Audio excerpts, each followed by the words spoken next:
Hola, muy buenos días a todos. Estoy feliz de estar hoy en casa de Julio Llamazares. Julio, gracias por abrirnos tu casa, tu Yo feliz de que biblioteca, vengáis. a todos los seguidores que tenemos en el país. Ya sabéis que este es el programa ¿Qué estás leyendo?, en el que aprovechamos la publicación de algún libro que merezca la pena para hablar con el autor de varios, y os aseguro que Julio, que escribe libros extraordinarios, como sabéis, ha elegido libros extraordinarios bastante relacionados, él nos lo va a contar, con viajes, con paisajes.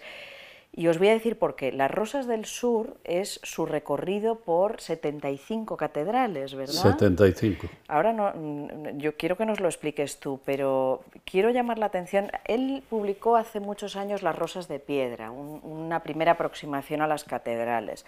Ahora lo ha completado con Las Rosas del Sur, un libro que ha costado muchos años, muchas visitas, mucho pensamiento, porque no deja de ser no una descripción artística o histórica, sino casi antropológica, social. Cuéntanos un poco qué es Las Rosas del Sur. Bueno, las Rosas del Sur es la continuación, deberían llamarse las Rosas del Norte y las Rosas del Sur. Es un proyecto que me ha llevado 17 años desde que empecé los viajes hasta que ha aparecido las Rosas del Sur. Es un proyecto que nace seguramente de tres, cuatro pasiones unidas. Y la fascinación que a mí me han producido, que he sentido siempre por las catedrales, esos sueños de piedra, esos libros de piedra de los que habla Fulcanelli, del que luego hablaremos también. Y desde que seguramente vi la primera catedral de mi vida, fue la en mi tierra, la de León, de la mano de mi padre, con 7, 8 años, en mi primera visita a la ciudad y además esa catedral de León que no deja de ser un caleidoscopio gigante donde todo parece flotar en la irrealidad y seguramente esa fascinación unida a mi pasión por la literatura de viaje, por el viaje como tal, y quizá sin saberlo el deseo de conocer más a fondo el país en el que nací y en el que vivo, pues la suma de todas esas pasiones o esos intereses es lo que me ha llevado a recorrer una detrás de otra y pasar un día en cada una de ellas, no solo dentro de la catedral, sino en la ciudad donde se alza cada una de las catedrales. ¿Cómo me llama la atención? Podríamos dedicar el programa entero a tu libro y no lo vamos a hacer porque se trata Mejor de que no, nos digas, mejor no. no, tus lecturas, pero ¿cómo me ha llamado la atención? Primero, tu observación de que las iglesias se han hecho, las catedrales nacieron para el pueblo, para esa fusión de Dios y el pueblo, y han acabado hoy como producto mercantil de las propias iglesias, ¿no? Ese es uno de los debates que pueden surgir a partir de la lectura de estos dos tomos, de este libro, dividido en dos partes. Hay muchos más, lógicamente yo no he llegado 17 años de mi vida para llegar a la conclusión de que las catedrales se han mercantilizado, se han convertido en museos, se han gentrificado, como se dice ahora, como la mayor parte de las ciudades. España es hoy un parque temático, por lo menos en su gran parte, y las catedrales no han escapado a esa moda o a ese negocio de la mercantilización del arte y de la belleza, ¿no? Evidentemente, las catedrales, desde que se crearon a hoy, han cambiado mucho en su percepción por parte de la gente y en su funcionamiento y en su sentido y significado. Hoy no son iguales porque la sociedad no es igual ahora que hace 50 años o que hace 5 siglos, y eso se refleja en las catedrales. Por desgracia, para mí, la mayoría de las catedrales son ya museos, con lo cual han perdido la imbricación con la ciudad de la que es corazón, porque las catedrales suelen estar en el lugar más emblemático de las ciudades, resumen como si fueran capas de un gigantesco haldre, capas de vida, de historia, de sentimiento, de filosofía, de evolución social, y todo eso ha quedado aislado de la ciudad, que como si le hubieran cortado el cordón umbilical. En origen las catedrales tenían un sentido religioso, pero no solo religioso, eran centros de cultura, centros de socialización, centros de acogida, de refugio. Había incluso una condición que era la de asilo para el que escapaba de la jurisdicción civil. Todo eso se ha perdido y eso ha hecho que mucha gente ya no vea las catedrales como parte de su vida cotidiana. Te contaré una anécdota. Un señor que se acerca a otro señor que está sentado en un banco al lado de la catedral de su ciudad y le pregunta, ¿de qué siglo es esta catedral? Podría servir para otros edificios también. Y dice el que está sentado en el banco, no lo sé, es que yo soy de aquí. Las catedrales hoy, la mayoría solo Son de las los visitan japoneses que claro, vienen a son vernos, ¿no? de los turistas. ¿Y qué, Y eso es una pena para mí. sí, qué reflexión haces sobre, sé que reflexionas sobre la Catedral de la Almudena, en un contraste tan radical con León o Palencia O o Burgo Sevilla de o Osma o Toledo. cualquier pueblos de 3.000 habitantes o 5.000 que tienen una gran catedral? Y la Sagrada Familia, o sea, ¿cómo reflexionas sobre la Sagrada Familia o la Catedral de la Almudena como templos de ciudades recientes en una función tan distinta de las de Bueno, aquellos hay una lugares, ¿no? diferencia porque Barcelona sí tiene una larguísima historia detrás y una catedral, como Dios manda, diríamos, hecha en su momento. La Sagrada Familia es un templo, pero grandioso y monumental, pero la catedral es la catedral de Barcelona, que tampoco es la catedral del Mar, que puso de Ya, moda esa Ildefonso, novela sí. tan exitosa. Porque hay que dejar claro que catedral no significa necesariamente iglesia grande, iglesia majestuosa, iglesia rica. Catedral es la iglesia del obispo, donde tiene su cátedra el obispo. Cátedra en griego es silla puesta en alto, de ahí viene catedrático de universidad o de instituto. Y lo que ocurre es que como los obispos eran muy poderosos cuando se hicieron las catedrales, hicieron sus iglesias las más ricas y las más majestuosas. Las catedrales al final, que es otra lectura, que es otra conclusión que yo saco después de mi periplo por ellas, reflejan muy bien el espíritu de las ciudades, de las poblaciones que las levantaron. Y sabiendo leer en esos enormes y bellísimos libros de piedra, tú entiendes mucho más el carácter, la idiosincrasia de la gente que las construyó, que las mantiene y que vive alrededor de ellas.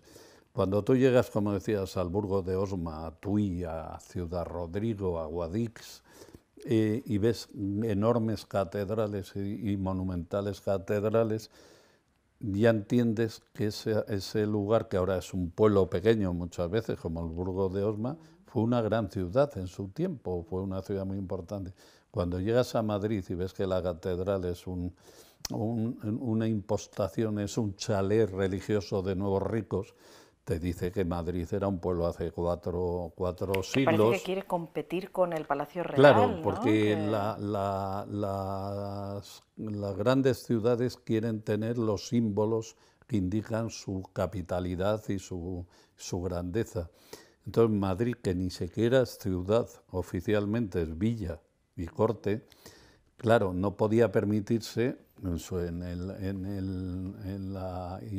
el imaginario de los madrileños no poder competir con París, con Viena, con cualquier otra gran ciudad europea, no tener una catedral, no tener un gran río. De hecho, hemos intentado hacer que el Manzanares se convierta en un río mayor de lo que es, no tener un folclore propio.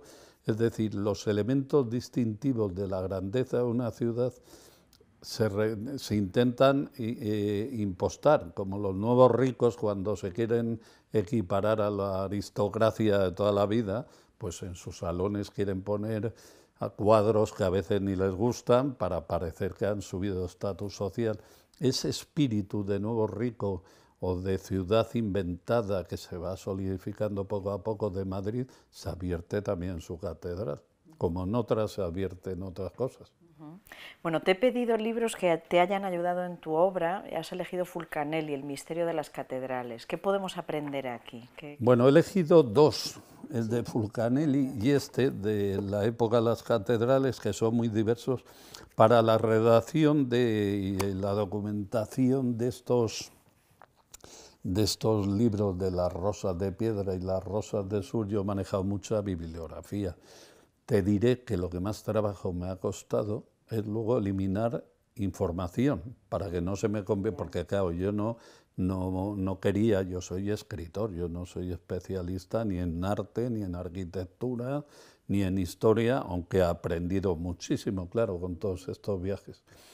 Pero yo no quería hacer una guía de catedrales ni un tratado sobre catedrales. Lo que yo hago es un libro de viajes, son mis impresiones, mis sentimientos, cómo yo he visto a través de estos edificios la sociedad que los levantó y cómo me he visto a mí ante ellos, porque al fin y al cabo es verdad aquello que decía alguien de que todo viaje es un viaje alrededor de uno mismo, para conocernos más, para reflejarnos en espejos diferentes.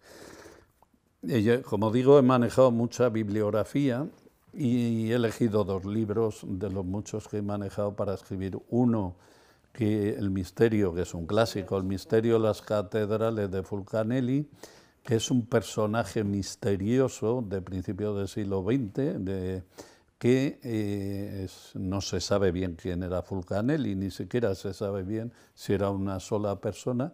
Se sabe que era seguramente el último alquimista que intentó buscar el significado de la trascendencia y del abstracto humano y humanístico. Y entonces es un libro que habla mucho de lo que no se ve en las catedrales, del misterio, de la magia, de la fantasía, de los conocimientos más o menos herméticos que puede haber detrás de cada representación escultórica, pictórica, etcétera, que es algo que tiene mucho que ver con la ficción y con la fantasía que llena estos edificios que no dejan de ser sueños de locos que la humanidad ha levantado en su afán de trascendencia o en su afán de espiritualidad. Aquello que decía un canónigo sevillano cuando estaban construyendo, iban a construir la actual catedral de Sevilla, que dejó escrito: hagamos un templo tan fabuloso que los que nos sucedan piensen que estábamos locos. Al fin y al cabo son sueños de locos. Junto a de Fulcanelli he elegido otro que habla de algo muy diferente, es de un historiador, de un medievalista, Georges Duby, también francés. La época de las catedrales, todo esto lo pondremos en la web, pero bueno, cuéntanos. Que es un libro en el que habla, se subtitula, creo, Arte y Sociedad, y habla del contexto, contextualiza el nacimiento de las grandes catedrales europeas, sobre todo las góticas, en la Edad Media, en el contexto de la sociedad europea de la época.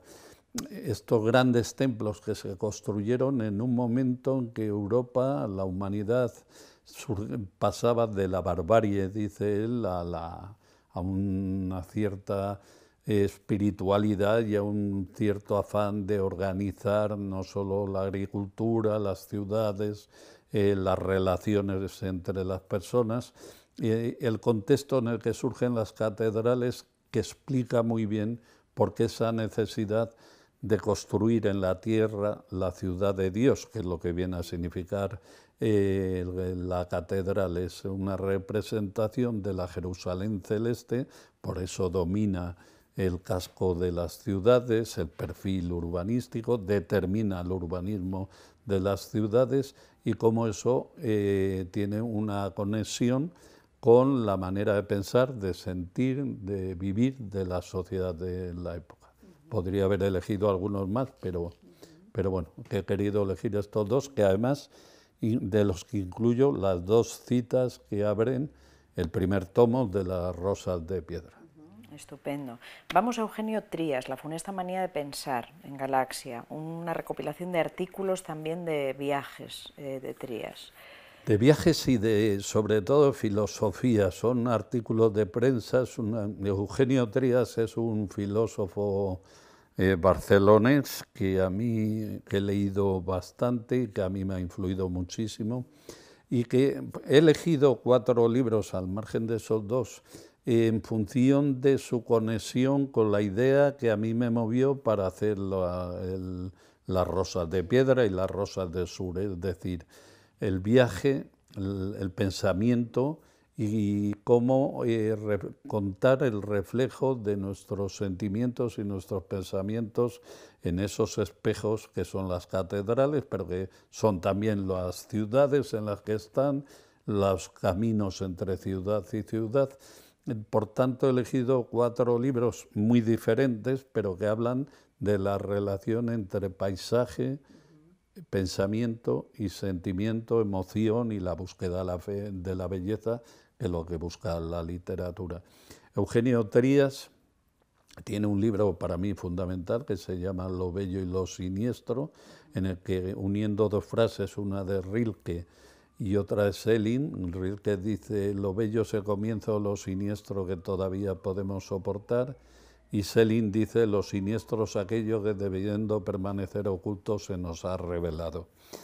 Lo bello y lo siniestro son los 2 polos en los que se mueve la búsqueda de la belleza y de la felicidad, y esta recopilación de artículos de los últimos años de su vida, Eugenio Trías murió hace 4 o 5 años. 2013 estaba viendo, sí.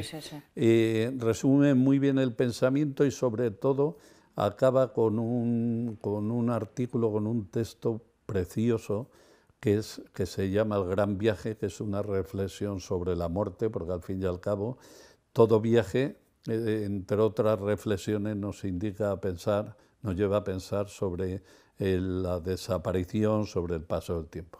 Sí, fascinante, desde luego. Bueno, en Nórdica podemos encontrar las Gustafsson, imágenes de Suecia. ¿Cómo nos has traído a Gustafsson hasta bueno, aquí? Ya te digo, he elegido diversos libros que hablan del paisaje y cómo el paisaje determina la forma de ser y la vida de las personas. Hay otro, luego hablamos de otro, que es de Walter Benjamin sobre Ibiza, y un último que habla de la influencia de los paisajes españoles en la obra de Picasso. Esa relación entre el paisaje y el alma del paisaje y el paisaje del alma de las personas o de los autores en este caso, a mí me interesa mucho. En la concepción hasta el romanticismo, el paisaje se concebía como un decorado frente al que se desarrollaba la tragicomedia humana, que diría el clásico, ¿no? A partir del romanticismo el paisaje cobra una importancia sustancial. En la pintura se ve muy bien, pasa de ser un decorado a ser protagonista de los y cuadros. Asociado a los sentimientos. Claro, y ¿no? asociado, es decir, Machado, Rilke, cualquier gran poeta cuenta su alma reflejada en el paisaje, en un olmo, en un camino de Castilla, en un bosque centroeuropeo, etc. Y Lars Gustafsson, que es un libro que escribió, creo, a 4 manos con su mujer. Sí, Agneta Blomqvist. Sí, Lars Gustafsson, que es un novelista que a mí siempre, y poeta, que me ha emocionado mucho, sobre todo una novela, Muerte de un apicultor, que leí la primera que leí de él, he leído varios libros de él, busca el alma de su país y por lo tanto su propia alma en los distintos paisajes suecos y en escenas de la vida de Suecia, y me parece que tiene que ver mucho con lo que yo hago buscando las catedrales de España, el espíritu de España y seguramente parte de mi propio espíritu. Yo no lo conocía y desde luego voy a ir a por él porque me interesa Además muchísimo. es una belleza esto. de edición, Sí, como la mayoría. Nórdica, la verdad que es una gran editorial. Gran editorial. Se agradece mucho la labor de las pequeñas editoriales, porque ya no solo el texto, la importancia del texto, sino la importancia del contenido que da para un debate sobre el sentido que puede tener el libro en este momento de competencia del libro digital. Son desde luego libros todos para crecer, ¿no? Walter Benjamin, efectivamente, como has citado, sus cartas de la época de Ibiza. Bueno, tiene relación con todo lo anterior. El género varía, es un libro de cartas que él escribe a un amigo suyo, no recuerdo el nombre ahora. Walter Benjamin llega a Ibiza en los años 30, poco antes del estallido del nazismo y de la Guerra Mundial, y se encuentra una isla varada casi en la época de Homero, la isla de las Sirenas, que algunos atribuyen esa condición a Ibiza, que es una isla que además para mí tiene mucha relación con mi vida, porque he pasado muchas temporadas allí. Y a través de esas cartas que una vez establecido en San Antonio de Portmany, en concreto, en la isla de Ibiza, Walter Benjamin escribe y en la que habla de su vida cotidiana, de sus dificultades económicas, de todo, va contándose a sí mismo a través del paisaje de esa isla arcádica o casi arcádica que se encuentra y que tanto ha cambiado en estos tiempos. Y es un libro que a mí me ha interesado muchísimo porque es filosofía epistolar. Cuando hablo de filosofía hablo sin grandes letras. Es la filosofía de la vida que destila los pequeños acontecimientos de su vida en una isla donde todo discurre con una cierta antigüedad y arcaísmo que se ha perdido, claro, por suerte o por desgracia.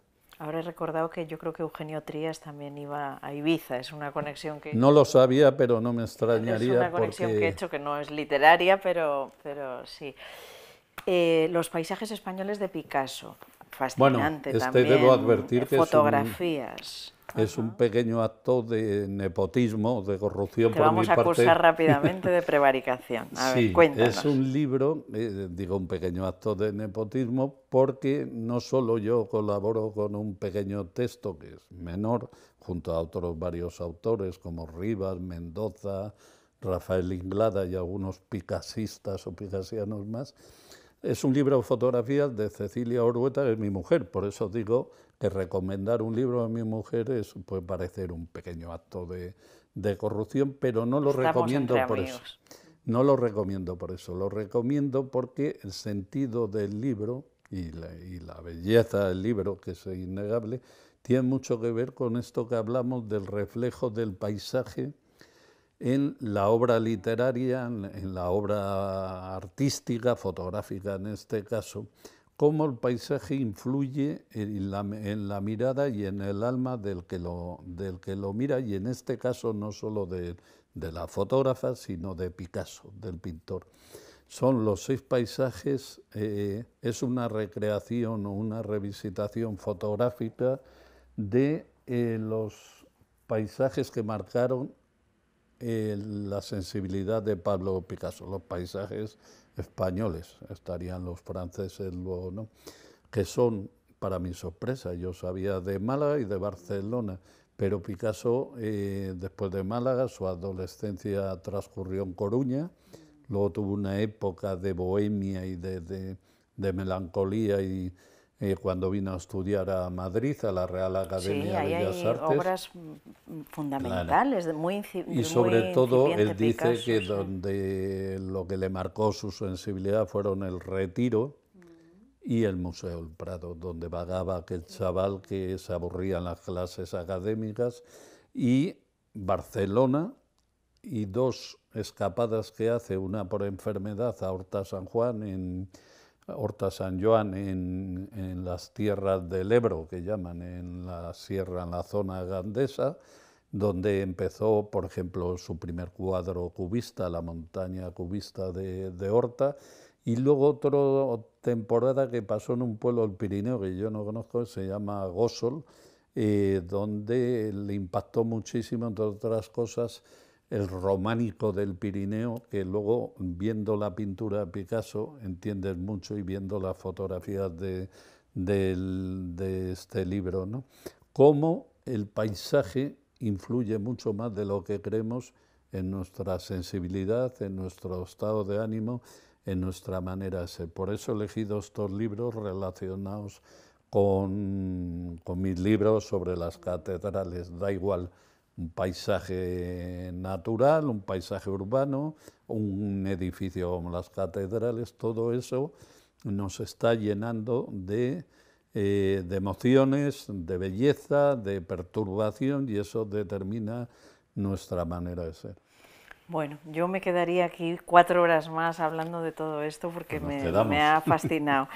Las Rosas del Sur, Julio Llamazares, yo creo que es de sobra sabido que es un autor que nos hace crecer. Este libro nos va a hacer crecer como todos estos que ha recomendado, porque es verdad que esa conexión entre paisaje, arquitectura, sentimientos, perturbación, yo creo que está en todos los que tenemos cierto afán de trascender o de crear o de imaginar, y en ese campo están todos vosotros, estáis, todos los lectores. Gracias, Julio, muchísima suerte. Ha sido un placer hablar de libros contigo, porque hay algo, y ya termino, que a mí me llama mucho la atención. No se suele hablar de libros. Como la gente habla mucho de cine, de series, que también está muy bien, de cosas que le gustan o que le interesan, pero generalmente entre nosotros no solemos hablar de qué libros estamos leyendo, nos gustan, y me parece fundamental, porque el libro forma tanta parte de la vida como el cine, como la televisión, como los bares, como todo lo que nos Y a rodea. veces hablar de ellos es incluso más enriquecedor que leerlos, porque ahí intercambias opiniones con quienes también los has Claro. leído y cada uno lo ha leído de una manera, ¿no? Bueno, gracias a todos. Pronto volvemos con más autores, los mejores en letras españolas, en lengua española. Gracias por estar ahí.